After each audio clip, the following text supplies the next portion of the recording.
반갑습니다. 한 주 평안히 잘 보내셨나요? 시간이 참 빨리 가는 것 같아요. 벌써 한 해를 이제 마무리하는 시간이 됐습니다. 제가 작년에도 똑같이 느낀 건데요. 12월이 1년을 살면서 교당에서는 가장 바쁜 달인 것 같아요. 근데 한 해를 잘 돌아보면서 감사와 참회의 회양을 하면서 그렇게 보내야 되는 저만의 시간이 참 많이 필요한 시기인데, 연말에 챙겨야 될 일들이 이 교당에 와서 보니까 참 많더라고요. 지금 우리 부교무님도 깜짝 놀라고 있을 겁니다. 와, 이렇게 바쁘다고? 열심히 살고 있습니다, 우리 부교무님. 오늘 설교가 공식적인 올해의 마지막 설교예요. 법회가 이제 다음 주 한 번밖에 안 남았잖아요. 다음 주에는 결산 법회가 있습니다. 제가 1년 동안 설교를 통해서 어떻게 하면 대종사님의 법을 잘 전달해 드릴까 하는 이 마음 하나로 매 설교를 좀 준비를 했습니다. 제 개인의 견해가 아닌 대종사님의 법을 그 본의 그대로 잘 전달하는 것이 교당 교무의 역할임을 잘 알기 때문입니다. 너희들 이거 꼭 알아야 한다. 이것만 알면 행복하게 살 수 있다 하신 그 핵심 내용이 무엇일까 하는 고민으로 지난 1년을 살았던 것 같습니다. 그 덕분에 저 개인적으로도 참 많은 공부를 하게 된 그런 귀한 시간이었어요. 내년에도 변함없이 더 깊게 연마해서 대종사님의 법문을 잘 전달해 드리도록 하겠습니다. 오늘 그 원기 110년의 마지막 설교는 이론상의 진리를 마무리하는 공부입니다. 그동안 지난 3달 동안에 걸쳐서 그 교화단회가 있는 날에 이론상 진리를 쭉 공부해 오셨잖아요. 한 해가 가기 전에 이 공부를 이렇게 마무리할 수 있어서 참 다행이다라는 생각을 가지고 설교를 좀 준비했습니다. 오늘 이론상의 진리를 마무리하면서 진리라는 것이 이것이구나. 그래, 진리적으로 살아간다는 것이 이런 거구나 하고 오늘 잘 정리하는 기회가 되시기를 바라면서 공부 시작해 보겠습니다. 자, 먼저 정전 이론상의 진리 함께 봉독하겠습니다. 회보 1번 보시고. 정전 이론상의 진리.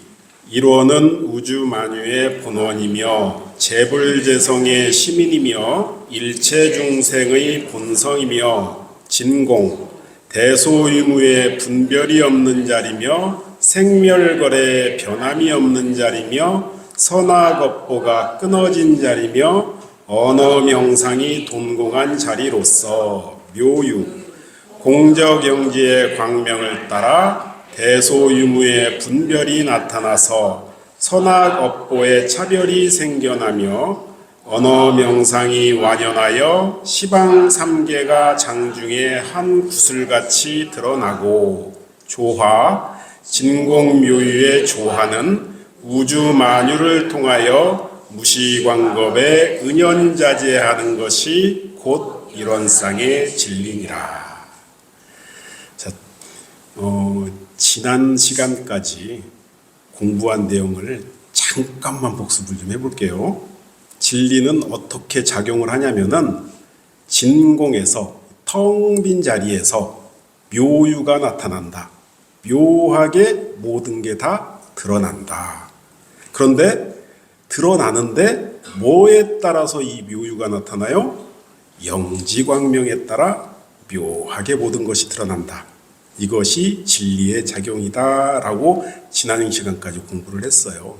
오늘 공부하실 내용은요, 그렇게 진공에서 영지광명을 따라 나타난 그 묘유는 그 모습 그대로 존재하는 것이 아니고 조화에 작용을 한다라고 합니다. 다 한자라서 참 어렵죠. 참 어려운 개념인데, 그런데 잘 생각해 보시면 정말 쉬운 개념입니다. 자, 제가 요즘 저는 가끔 이런 생각을 해요. 아침마다 이렇게 세수를 하고 거울을 딱 볼 때 저만 그런가? 저는 제 모습이 참 신기해요. 어떻게 이렇게 생겼을까? 잘생겼다, 못생겼다가 아니라 참 묘하다. 어떻게 이런 모습을 가지게 됐을까? 또 집에서 아이들 얼굴을 보고 있으면은 참 묘하다. 어떻게 저런 모습으로 이렇게 나와 인연이 됐을까? 또 지금 현재를 돌이켜보면요. 참 묘하다. 어떻게 이렇게 내가 도남교당의 주임교무로 있는 것일까? 참 묘하다. 그런 생각을 가끔씩 합니다. 세상에 존재하는 모든 것들, 또 모든 현상들, 이것이 묘하지 않은 게 없어요. 그것이 묘유예요. 묘하게 있는 것, 그것이 묘유입니다. 이게 진리라는 거예요. 진리작용. 그런데 그렇게 묘하게 있는 세상에 존재하는 모든 것들이 그렇게 묘하게 있는 그 모습이 그 모습 그대로 그 현상 그대로 천년 만년 계속 그 모습으로 있지 않다는 사실. 시시각각으로 찰나찰나로 변해가고 있다는 것. 이것이 조화입니다. 자, 조화라는 것은 만들 조자의 화, 변화할 화자죠. 그러면 푸름은 뭐예요? 변화를 만들어낸다. 이게 조화예요. 변화를 만들어내요. 누가요? 진리가요. 자, 묘유는 조화를 한다. 묘하게 생긴 것들은 그대로 있는 것이 아니라 조화를 한다. 이 조화, 변화를 만들어내는 것이 바로 진리다라는 것입니다. 그래서 서원문에서는 우주는 어떻게 조화를 해요? 성주계공으로 조화하고, 만물은 생로병사로, 사생은 심신작용을 따라 육도로 변화를 한다. 그렇게 표현을 하시죠.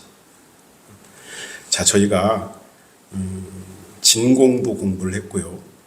또 영지광명으로 묘유를 바라봐야 된다. 모든 대상을 영지광명으로 바라봐야 된다라고 공부를 했었잖아요. 그런데 오늘은 조화의 공부를 하는데 이 공부가 진리를 공부하는 데 있어서 우리 삶에 직접적인 효과를 나타내는 공부입니다.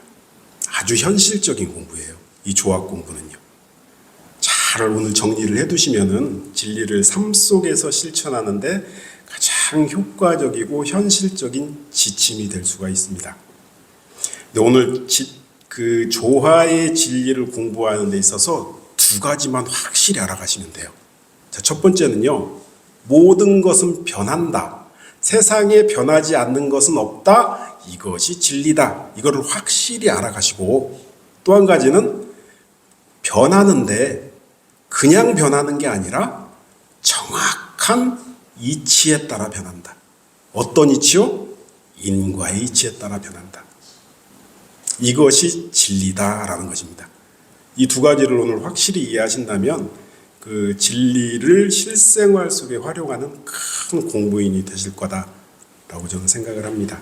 자, 첫 번째부터 한번 볼게요. 모든 것은 변한다.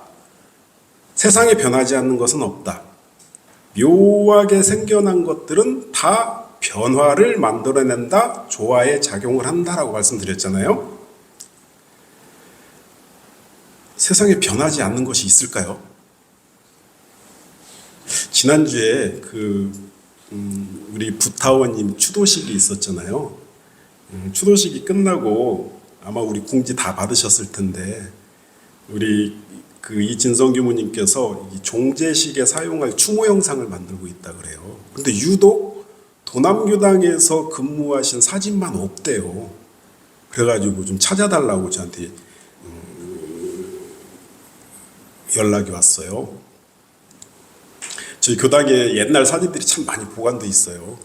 그래서 아, 찾아드려야지 해가지고 옛날 사진들을 다 하나씩 제가 다 이렇게 봤어요. 아까 이게 추리는데, 그런데 하나씩 사진들을 봤는데 참 세월이 많이 흘렀더라고요. 우리 순타원님 젊은 모습도 제가 봤어요. 사진 속에서. 회장님 청년시설 모습도 거기에 있더라고요. 나이가 들면 모습은 변하죠. 틀림없는 사실이잖아요. 집에서 언뜻 장성한 자녀들을 이렇게 보면은 언제 이렇게 컸나 하는 그런 생각도 들곤 하잖아요. 제가 얼마 전에 집안 큰 누님을 만난 적이 있는데, 사실 교당에 부임하기 전에는 제가 익산에서 주로 근무를 했기 때문에 참 자주 만났었어요. 형제들을 참 자주 만났었는데, 교당에 오니까 1년에 한 번 보기도 힘들어요. 지난번에 집안일이 좀 상의할 게 있어서 같이 한번 만난 일이 있는데 정말 오랜만에 만났거든요. 그래서 저 얼굴을 보더니 처음 들어봤어요, 그런 얘기를. 아휴, 왜 이렇게 주름이 많이 생겼어? 그러는 거예요. 아유, 관리 좀 해야 되겠어? 그러는 거예요. 그래서 자기 전에 꼭 바세린을 바르고 자래요. 그럼 효과가 있다고? 제가 교당에 와서 거울을 보니까는 잘 모르겠어요. 주름이 특별히 많이 생긴 것 같지도 않은데 하면서, 나는 나를 잘 모르는구나. 이 조화의 변화의 진리를 스스로는 잘 체감을 못하는구나. 늘 보는 얼굴이고 늘 같은 생활을 하니까 그대로인 줄 착각하고 있는 것도 있겠구나라는 생각을 한 적이 있습니다. 사실 변하지 않는 건 없죠. 누구나 다 알고 있는 사실이죠. 누구나 다 인정하는 사실이고요. 봄이 가면 여름이 오고 그 변화는 누구나 다 알잖아요. 또 사람이 나이가 들면 주름이 생기고 머리는 빠지고 그렇게 외모가 변해간다는 것 누구나 다 아는 사실이잖아요. 그런데 중요한 거는 이 사실을, 모든 것은 변화한다는 이 사실을 진리의 작용으로 믿는 것은 또 다른 문제입니다. 세상에 변하지 않는 것은 없다. 이것을 석가모니 부처님께서는 두 글자로 표현해 주셨어요. 뭐라고요? 무상. 없을무에 항상상. 항상 그렇게 있지 않는 것이다. 항상 그대로 존재하는 것은 없다라고 말씀하시죠. 그래서 재행무상이다, 그런 법문을 하시죠. 석가모니 부처님께서. 이 무상의 진리가 석가모니 부처님의 핵심 가르침입니다. 석가모니 부처님의 84,000 법문의 가장 핵심은 이 무상의 진리를 말씀하시는 거예요. 그런데 우리 대종사님께서는 이 무상, 항상 그대로 존재하는 것은 없다라는 이 무상의 진리를 한 단계 더 들어가서 세밀하게 말씀하셔요. 어떻게 표현하시냐면요, 은현자재다라고 말씀을 하셔요. 자, 회보 2번을 보시면요, 같이 한번, 그 굉장히 중요한 부분이니까 봉독을 하겠습니다. 진공묘유의 조화는 우주 만유를 통하여 무시광겁에 은연자재하는 것이 곧 일원상의 진리니라. 자, 진리가 뭐예요? 은연자재하는 것이 곧 진리다, 그렇게 말씀하시죠. 자, 이제 우리 오늘 은연자재를 이제 배우는데요. 모든 것은 변한다. 모든 것은 변한다. 이것이 무상의 진리다라고 표현하기보다는 이제부터 우리 원불교 교도님들은 모든 것은 변한다. 이것이 은연자재의 진리다라고 표현하면 더 좋을 것 같습니다. 자, 그럼 은연자재가 무슨 뜻이냐? 은연자재가 무슨 뜻이냐? 숨은 나타날 현, 그러죠. 숨었다 나타났다. 자, 대종사님께서는 변하는데, 자, 모든 것은 변해, 모든 것은 무상이야. 그런데 그렇게 변하는데 어떻게 변하냐? 숨었다 나타났다, 숨었다 나타났다 그렇게 변하는 거야 라고 의미를 거기에다 더 하나를 주셔요. 이 세상에 존재하는 모든 것은 은현자재한다. 있는 것은 없는 대로, 없는 것은 있는 대로. 그래서 뭐가 나와요? 유는 무로, 무는 유로가 나오는 거죠. 그렇게 은연자재한다라고 설명을 하십니다. 그런데 이 조화의 진리, 은연자재의 진리를 아는 것이 왜 중요하냐면요. 자, 대종사님께서 법문에 이렇게 말씀을 하셔요. 많이들 들어보신 본문일 겁니다. 좋은 일이 생기면 어떻게 하라고 하셨어요? 마냥 좋아만 하고 있지 말아라. 은연자재의 진리 따라 계속 좋은 일만 생기는 거 아니다. 거기에서 해가 나올 수도 있다라고 경계해 주시죠. 또 낮은 일이, 고통스러운 일이, 괴로운 일이 생겼다고 해서 낭망하고 괴로워하지 말아라. 왜요? 은연자재의 진리 따라 거기에서 해가 나올 수도 있다라고 격려를 해주셔요. 자, 우리가 세상의 모든 것은 변한다라는 이 은연자재의 진리, 조화의 진리를 공부하는 이유가 여기에 있습니다.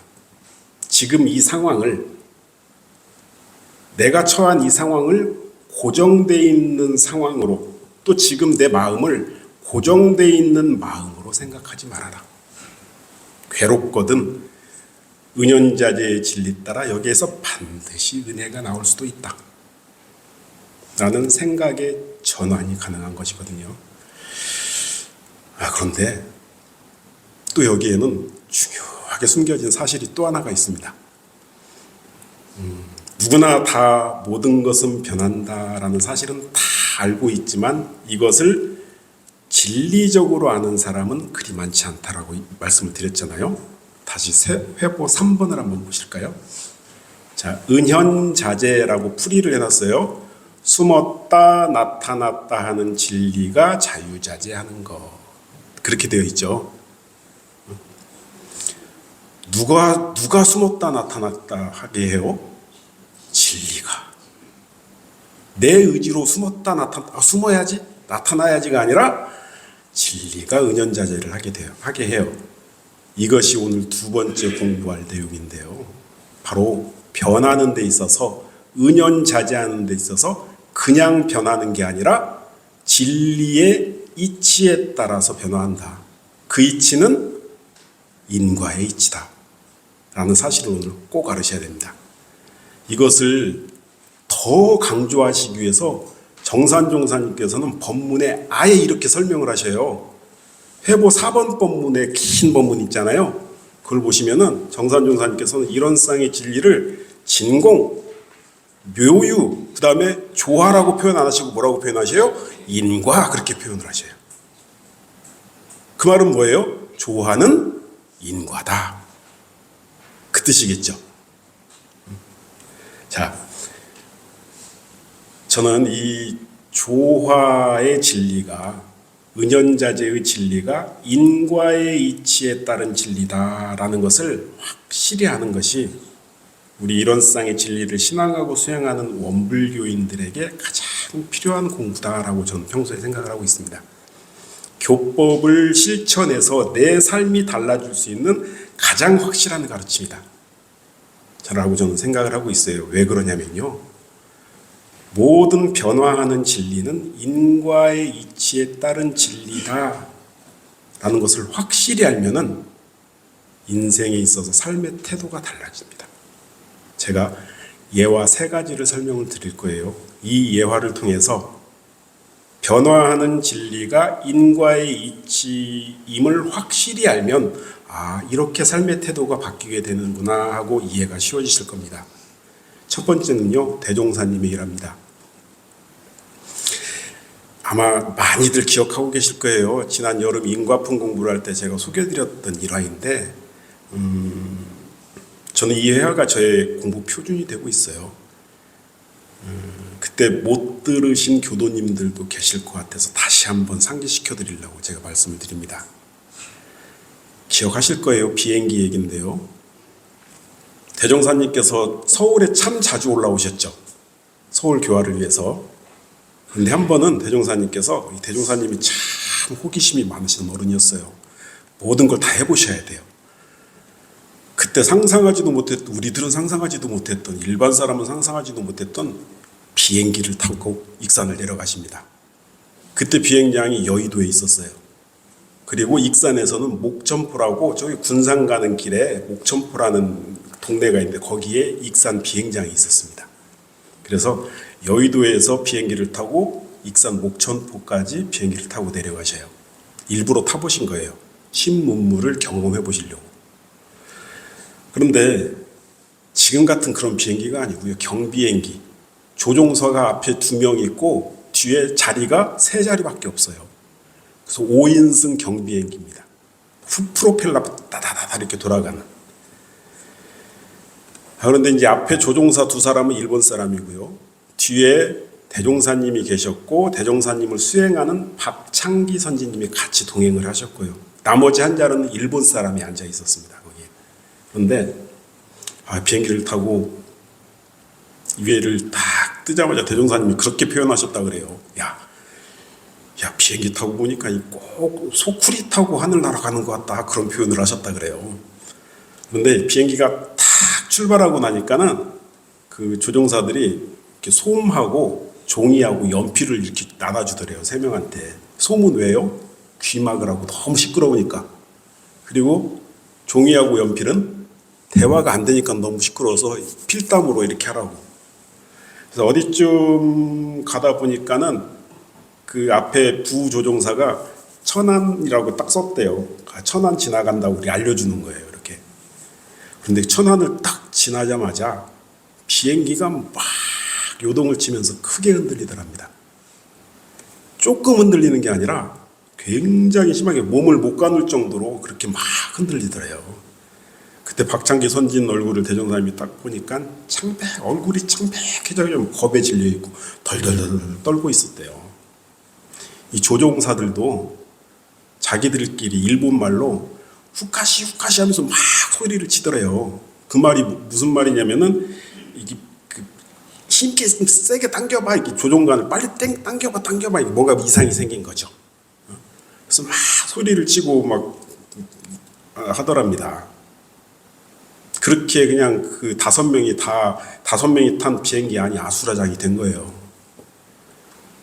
그런데 유일하게 대종사님만이 아무런 표정 변화도 없고 평온하시더랍니다. 다행히 익산에 잘 도착은 했는데 조종사며 그 일본인 승객이며 박창기 선지님은 이 다리가 떨리고 이 안정이 되지 못해가지고 제대로 걷지도 못하고 이렇게 내렸대요. 그런데도 대종사님은 태연하셨답니다. 저는 여기까지 상황을 봤을 때 저는 이 법문을 글로 먼저 안 읽고 얘기를 먼저 들었거든요. 여기까지 들었을 때 대종사님은 그 어렵고 그 혼란한 상황 속에서도 마음을 딱 안정하시고 깊은 정에 들으셨나 보다. 깊은 정에 들어가지고 그 마음이 흔들리지 않는 그 수양력 정말 대단하시다. 보통 이렇게 생각할 수 있잖아요. 근데 그게 아니더라고요. 그게 아니에요. 며칠 후에 박창기 선지님이 대종사님께 여쭤봐요. 그 상황에서 어떻게 그렇게 태어날 수 있었어요? 그렇게 여쭤봐요. 그때 대종사님이 뭐라고 대답하시냐면요. 야, 내가 만일 비행기에서 정말 무슨 일이 생겨가지고 어려운 일을 추락하게 되면 과거 빚을 갚아버려서 시원하고 만일 무사하게 착륙이 되면 일을 더 하라나 보다 하고 생각하니까 그대로 그냥 정에 들게 되더라. 그렇게 말씀을 하셔요. 당신이 이 상황 속에서 마음 흔들지 말고 정에 들어야지. 그 공부가 아니셔요. 빚을 갚아버리니까 속이 시원하고 개운하고 그런 생각이 들었답니다. 후에 대종사님이 이 일화를 가지고 대각전에서 설법을 하십니다. 어떤 설법을 하시냐면은 사람이 무슨 일을 당하든지 어려운 일을 당하면 과거의 빚을 갚아버리니까 시원하고 또 그 일을 면하면 그 일을 면하니까 감사하고 그렇게 살면 되지 않겠느냐 이런 본문을 하셔요. 자, 현재의 상황을 고정된 위기로만 바라보는 것이 아니죠. 모든 것은 인과의 이치에 따라 변화한다. 모든 것은 변화하는 이치가 있기 때문에 어떠한 어려움에 처하더라도 그래, 이것을 내가 어떻게 받아들이냐에 따라서 마음이 평온해질 수도 있고 더 큰 어려움에 빠질 수도 있다라는 인과의 가르침, 조화의 큰 가르침입니다. 또 한 가지 예화를 말씀드리고 싶어요. 지난주 부타원 최수원 원로님 추도식이 있었죠. 우리 이진성 교무님께서 설법을 통해서 아주 감동적인 추모담을 해주셔서 참 마음이 좋았습니다. 그 전에 저희들이 부타원님의 열반 소식을 듣고 우리 도남교당에 그동안 근무하시면서 많은 교도님들의 마음속에 남아 계신 분이기 때문에 급히 연락을 취해가지고 교도님들하고 함께 총구의 발인식을 다녀왔죠. 우리 순타원 원로님을 비롯해서 참 많이 참석해 주셨습니다. 그때 이제 익산으로 오가는 차 속에서 주로 이제 부타원님과 인연된 얘기들을 이제 쭉 이분 저분 말씀을 하시는데 공통적으로 이런 말씀을 하셔요. 고생만 하시다 가신 것 같다. 정말 고생하신 교무님이다. 그러면서 안타까워 하시더라고요. 그런 말씀을 제가 옆에서 그때 제가 운전했거든요. 이렇게 들으면서 저는 사실 부타원님을 잘 모릅니다. 개인적인 인연이 없거든요. 그런데 그 모습, 그 말씀을 들으면서 부타원님의 삶이 그대로 보이는 것 같았어요.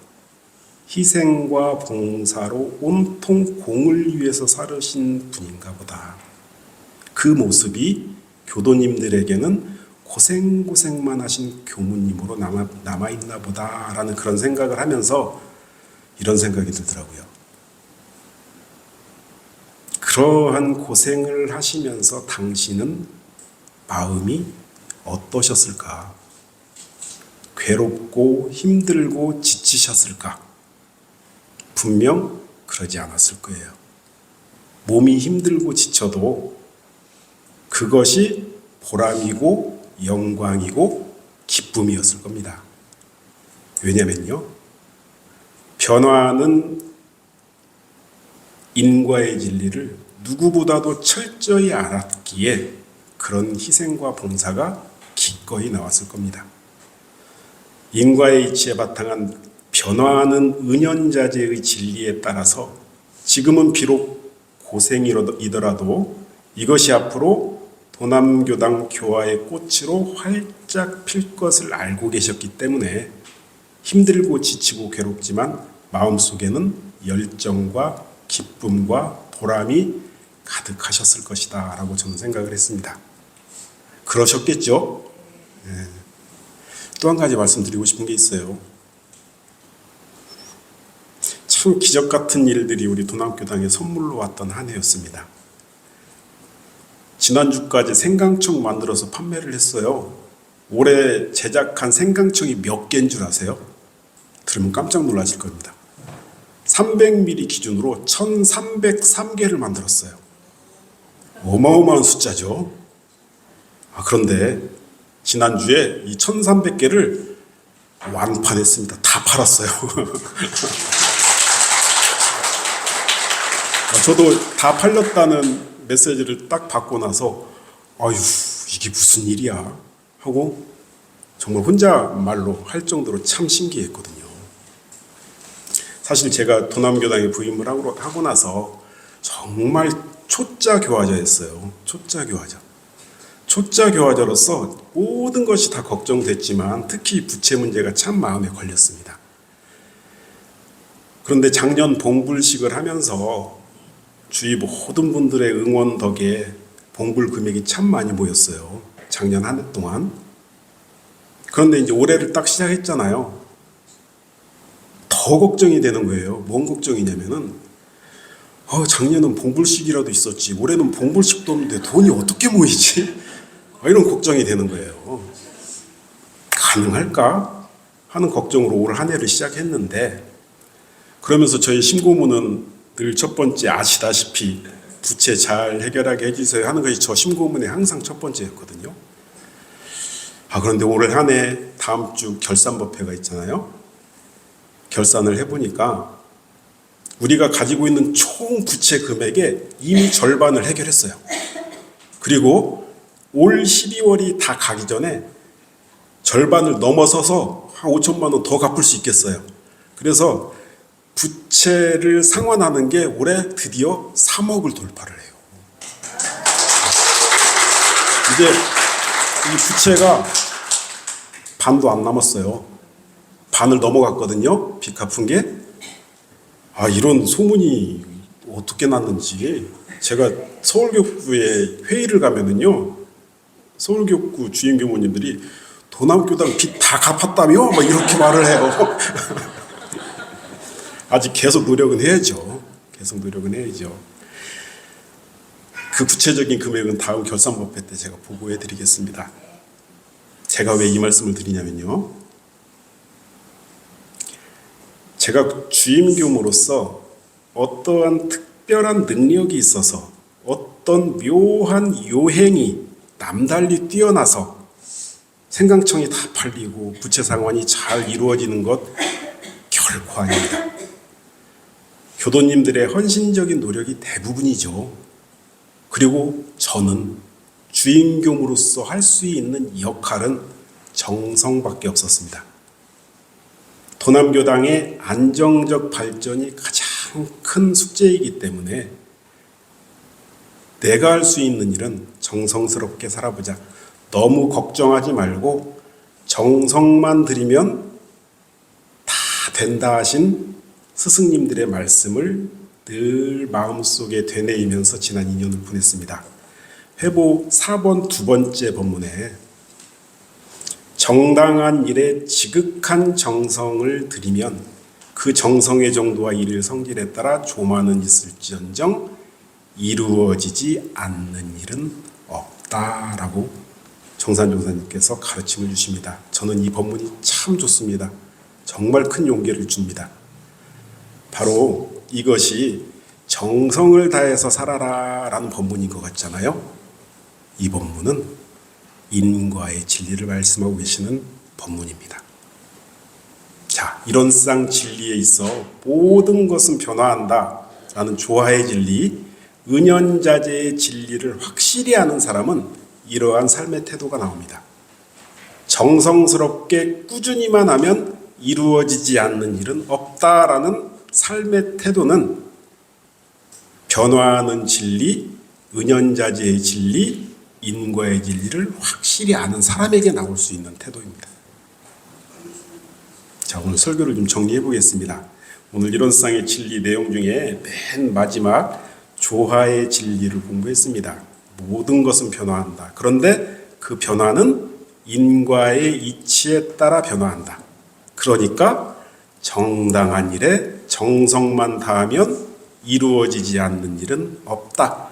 정성만 다해서 살자. 이것이 오늘 조화 공부의 결론입니다. 많이 어려우셨죠?